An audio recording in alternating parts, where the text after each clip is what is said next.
Hello সকলকে, আমার নতুন একটা রেসিপিতে তোমাদের সকলকে অনেক অনেক স্বাগত। আশা করছি আমার এই রেসিপিটা তোমাদের ভীষণ ভালো লাগবে। আজকে আমি তোমাদের সঙ্গে শেয়ার করব উচ্ছের পাতার রেসিপি। সাধারণত উচ্ছের পাতা আমরা কিন্তু সকলেই যে খুব পছন্দ করি সেটা কিন্তু একদমই না। এইভাবে যদি তুমি রান্না করো ভীষণই ভালো লাগে কিন্তু খেতে। এখানে দেখো উচ্ছের পাতাটাকে আমি ধুয়ে পরিষ্কার করে কেটে নিয়েছি, সঙ্গে টুকরো করে আলু কেটে নিয়েছি, কয়েকটা লঙ্কা চিড়ে নিয়েছি, আর মাছের মাথাটাকেও কিন্তু ভালো করে ভেজে নিয়েছি।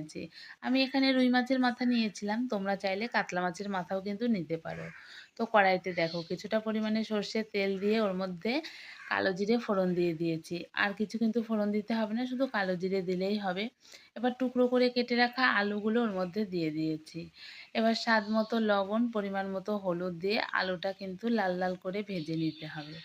আর এই রেসিপিটা না আমার আর আমার মেয়ের কিন্তু খুবই প্রিয়। তোমরাও একবার বাড়িতে ট্রাই করে দেখো, ভীষণই ভালো লাগবে খেতে।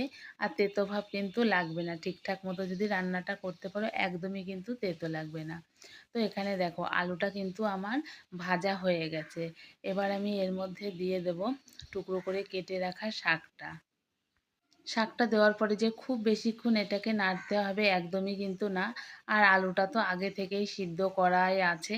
এবার কিন্তু আমি এর মধ্যে দিয়ে দেবো একটু জল, খুবই অল্প। কিন্তু একটু নাড়াচাড়া করেছি, শাকটা কিন্তু ভাজা ভাজা করিনি। এবার আমি এর মধ্যে দিয়ে দিচ্ছি পরিমাণ মতো জল। এটা একটা মাখো মাখো ব্যাপার হবে, খুব বেশি জল লাগবে না, আলুটা অলরেডি সিদ্ধ হয়েই ছিল। আর পাতাটা তো খুব বেশি সময় লাগবে না, খুবই অল্প পরিমাণে একটু জল দিতে হবে। ওর মধ্যে দিয়ে দিয়েছিলাম আমি চেরা কাঁচা লঙ্কা, আর কিন্তু কিচ্ছু দিইনি।